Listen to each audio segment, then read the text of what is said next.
মানিকগঞ্জ থানার পালরা মোড়ে সবুজ বাংলা ক্ষুদ্র ব্যবসায়ী সমবায় সমিতি লিমিটেড নামের একটি এনজিও অফিসে বুধবার ৮ মে দুপুরে এই ভাঙচুর ও লুটপাটের ঘটনা ঘটেছে।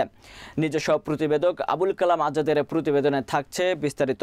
এনজিওর পরিচালক ফজর আলী জানান, পালরা মোড়ে সবুজ বাংলা ক্ষুদ্র ব্যবসায়ী সমবায় সমিতি লিমিটেড আমার নিজ অফিসের ভিতরে আমি, আমার পিতা ও আমার চাচাতো ভাই অবস্থানকালে বেশ কয়েকজন স্থানীয় সন্ত্রাসী পূর্ব শত্রুতার জের ধরে আমাকে, আমার পিতা মোহন মোল্লা, আমার চাচাতো ভাই আব্দুল সালামকে অকথ্য ভাষায় গালিগালাজ শুরু করে। আমরা গালিগালাজের বিষয়ে জানতে চাইলে সন্ত্রাসীরা আমাদের উপর উত্তেজিত হয়ে আমার চাচাতো ভাই সালামকে এলোপাথারি মারতে থাকে। আমি ফেরানোর চেষ্টা করলে সন্ত্রাসীরা আমাকে দেশীয় অস্ত্র ও লাঠিসোঁটা দিয়ে এলোপাথারি আঘাত করতে থাকে। আমাদের ডাক চিৎকারে আমার ছেলে রিহান ও আমার স্ত্রী সেলেনা বেগম আমাদের বাঁচাতে আসলে সন্ত্রাসীরা তাদেরকেও পিটিয়ে আহত করে। এ সময় সন্ত্রাসীরা অফিসের চেয়ার টেবিল রাস্তায় ছুঁড়ে ফেলে দেয় এবং লুটপাটের ঘটনা ঘটায়।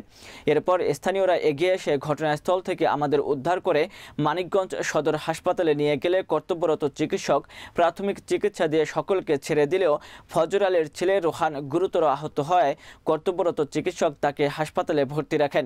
এ বিষয়ে ভুক্তভোগী ফজর আলী জানান, তিনি বাদী হয়ে মানিকগঞ্জ থানায় একটি সাধারণ ডায়েরি করেছেন।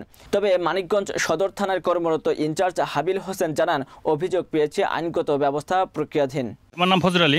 গতকালকে 2:45টার দিকে আমি দোকানে ছিলাম, আমি ছিলাম, আমার ভাই ছিল, আমার আব্বাই ছিল, আমার ছেলে ছিল। ছেলে অফিসে ছিল, ক্যামেরা লাগাইছিলাম, ক্যামেরা লাগাবার নাই। পরে আমাদের জোর অবস্থায় আমার এখানে এই ঘর ধাক্কা দিয়ে ভার করে দিয়েছে, জিনিসপাতি সব আমরা ফেলাই দিয়েছে। ঠিক আছে, আমার ছেলের মারছে। আর আমার টাকা পয়সা আসলে আমার টাকা পয়সা সব লুট করে নিয়ে গেছে। আমার ওয়াইফের চেন ছিল, আমার ওয়াইফের চেনও নিয়ে গেছে।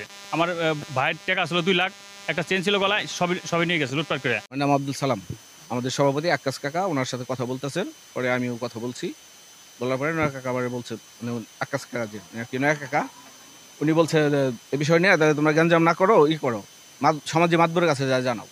পরে আমি বের হয়ে এসে এখানে দাঁড়ায় বলছি, তাহলে ঘরে যা আছে থাক, তুই বের হয়ে তোর জেনে যাইতে বলছে ওন যা। পরে এখানে বাঁচতে আসলো সাইফুল, ও কয় এটা কি তোমার হুকুম? ওকে হঠাৎ আমি বললাম যাই, পয়লা টেবিল ফেলাইছে, এখান থেকে টেবিল ফেলাইছে, পরে চেয়ার টেবিল ফেলাইছে। পরে আমি আবার এগিয়ে গেছি, পরে আমার ধাক্কা দিচ্ছে, আমি এখানে পড়ে গেছি।